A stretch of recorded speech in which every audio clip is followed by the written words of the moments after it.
क्या 27 के सत्ता के केंद्र में आधी आबादी होगी? क्या महिला वोट में सियासी पार्टियों को जीत की गारंटी नजर आ रही है? क्या महिलाओं और युवाओं के भरोसे ही सत्ता की सीढ़ी चढ़ी जाएगी? क्या राजनीतिक दलों को यह लगने लगा है कि मुफ्त की रेवड़ी बांटकर अगर महिला और युवा दोनों साथ आ गए तो सत्ता का रास्ता साफ हो जाएगा? क्योंकि उत्तर प्रदेश में अभी से चुनावी वायदों की पोटली खुलने लगी है। बीजेपी हो, समाजवादी पार्टी हो, कांग्रेस हो, हर राजनीतिक दल की नजर आधी आबादी पर है। इसी वजह से चुनाव के ऐलान से बहुत पहले ही वायदों और योजनाओं की झड़ी लग गई। योगी सरकार एक के बाद एक तोहफे दे रही है तो अखिलेश यादव भी बढ़ चढ़कर वायदे कर रहे हैं।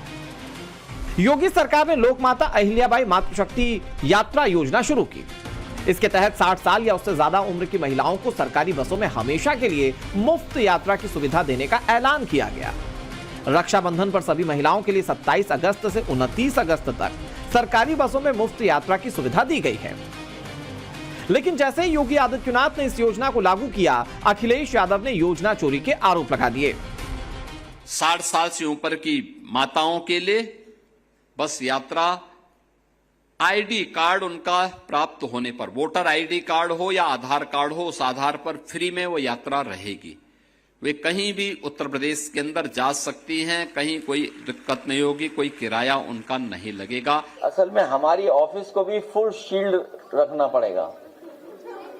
हमारी योजनाएं वहां तक पहुंच रही हैं, हमें समझ में नहीं आ रहा कैसे पहुंच जा रही हैं।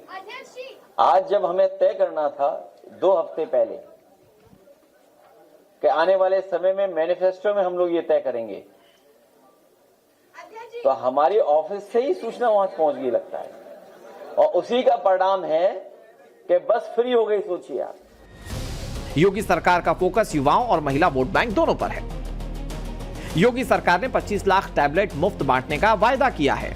अगले 6 महीने में राज्य के 1 लाख युवाओं को सरकारी नौकरी के नियुक्ति पत्र देने की बात कही। सरकार चुनाव से पहले स्नातक में पढ़ रही 50,000 बेटियों को स्कूटी देने जा रही है। प्रदेश की 50,000 बेटियों को जो स्नातक में पढ़ाई कर रही हैं, ऐसी 50,000 बेटियों को एक स्कूटी उपलब्ध करवाने जा रहे हैं।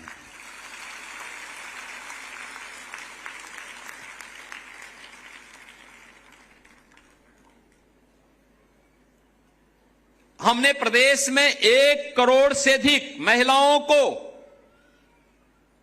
ग्रामीण क्षेत्र में जहां उनका मकान है, उस मकान का मालिकाना अधिकार दिया है घरौनी के रूप में, और महिला के नाम पर है। 65 लाख परिवारों को एक आवास दिया है।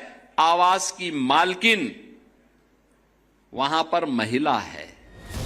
खबर यह भी है कि योगी सरकार महिलाओं के लिए आर्थिक सहायता वाली नई योजना पर विचार कर रही है। 50,000 तक की संभावित सहायता देने की बात सामने आ गई है। हालांकि इस योजना का अभी औपचारिक ऐलान नहीं हुआ। बताया जा रहा है कि सरकार इस योजना पर काम कर रही है। योगी सरकार की योजनाओं के पिटारे के जवाब में अखिलेश यादव ने आधी आबादी और युवा वोटर्स को साधने के लिए बड़े ऐलान कर दिए। अखिलेश यादव का वायदा है कि गरीब महिलाओं को हर साल 40,000 रुपए देंगे। इंटरमीडिएट पास बेटियों को लैपटॉप और साइकिल दी जाएगी। बंद किए गए 26,000 प्राइमरी स्कूल फिर से खोलने का वायदा किया। साथ ही पुरानी पेंशन योजना को फिर से बहाल करने का भी वायदा अखिलेश का है। स्त्री सम्मान समृद्धि योजना की हम लोग मैनिफेस्टो में लाने का भविष्य में काम करेंगे। वहीं उनकी सुरक्षा को लेकर के कोई भी समझौता समाजवादी सरकार में नहीं होगा। आधी आबादी की पूरी आजादी का संकल्प है और उन्हें हर साल 40,000 रुपए देकर के उन्हें आगे बढ़ाने का काम समाजवादी सरकार में होगा।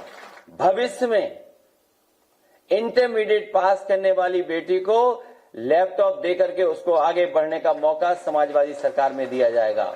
मोबाइल, लैपटॉप, आर्थिक सहायता, पाठशाला प्रशिक्षण के माध्यम से सम्मान समृद्धि का वो मार्ग बनाया जाएगा जो धीरे धीरे स्त्री को अपने पैरों पर सम्मान के साथ सिर उठाकर खड़ा होना सिखाएगा। पीडीए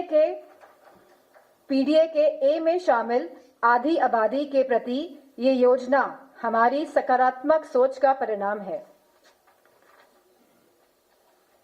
स्त्री सम्मान समृद्धि योजना हम 40,000 से करेंगे शुरुआत, जिसमें बढ़ोतरी होगी हर साल। सवाल है कि 2027 में महिला वोट के लिए वायदों की यह फहरिस्त कहां तक जाएगी। यूपी में SIR होने के बाद महिला मतदाताओं की संख्या 6,09,09,525 है। आधी आबादी यानी कि नारी शक्ति का वोट करीब 45.46% है। साफ है कि विधानसभा चुनाव में महिला वोट किसी भी पार्टी का खेल बना या बिगाड़ सकते हैं। शायद यही वजह है कि 2027 के चुनाव से पहले महिला वोट के मैथमेटिक्स को लेकर नए फॉर्मूले बनाए जा रहे हैं। सिर्फ वायदे ही नहीं हो रहे, महिलाओं के नाम पर जुबानी पलटवार भी हो रहे हैं। भारतीय जनता पार्टी के लिए तो नारी केवल नारा बन करके रह गई है। आज के दिन हम कहना चाहते हैं, यहां जितनी भी हमारी महिलाएं बहनें बैठी हैं, वो जानती हैं कि महिला आरक्षण पास हो चुका है। भारतीय जनता पार्टी क्यों देरी कर रही है? उसको अगले चुनाव में लागू किया जाए। जब रक्षाबंधन के त्योहार पे आप बस चला रहे हो और भी योजनाएं लागू करने का बहाना कर रहे हो, तो ये भी सच बोल करके महिला आरक्षण लागू करने का भी काम किया जाएगा। संसद और विधानसभाओं में भी महिलाओं को 1/3 प्रतिनिधित्व प्राप्त हो, अनिवार्य रूप से प्राप्त हो, इसके लिए कानून बनाया। मोदी जी उसको 29 में लागू करना चाहते थे, लेकिन एक कांग्रेस और समाजवादी पार्टी ने विरोध कर दिया। अभी संसद में पेंडिंग है।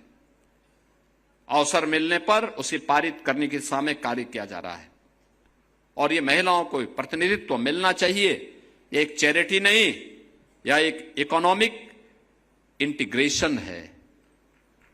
जो वुमेन पार्टिसिपेशन को उत्तर प्रदेश में जो हमने 12% से 36% तक पहुंचाया है, हमारा प्रयास है ये कम से कम 50% तक पहुंचना ही चाहिए।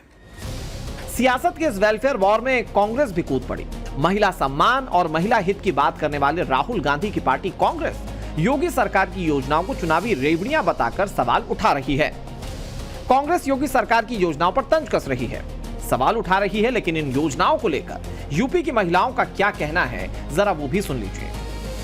इमरान मसूद साहब कह रहे हैं कि 60 साल की महिलाएं तो कहीं जाने लायक ही नहीं होती, इतनी बुजुर्ग हो जाती। अरे अब ऐसा थोड़ी ना है, चले जाएंगे, अपने आत्मनिर्भर होकर चले जाएंगे। बहुत अच्छा ये योजना जो आज मुख्यमंत्री जी ने हम लोगों के लिए बस यात्रा की जो फ्री में सेवा की है, वो बहुत अच्छा लगा सर।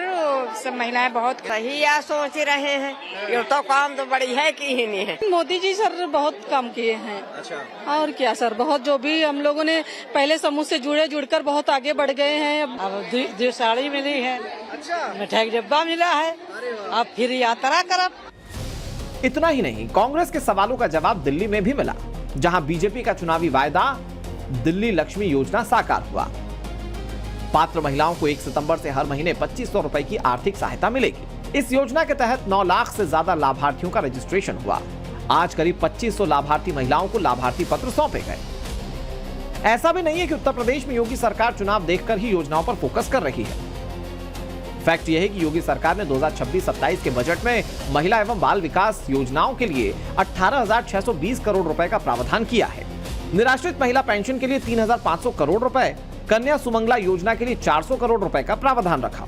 कन्या सुमंगला योजना में बेटी के जन्म से लेकर उच्च शिक्षा तक 6 चरणों में कुल 25,000 रुपए तक की सहायता दी जाती है। महिला सुरक्षा की गारंटी और अपराध पर जीरो टॉलरेंस की नीति को लेकर योगी सरकार संकल्पित रही है।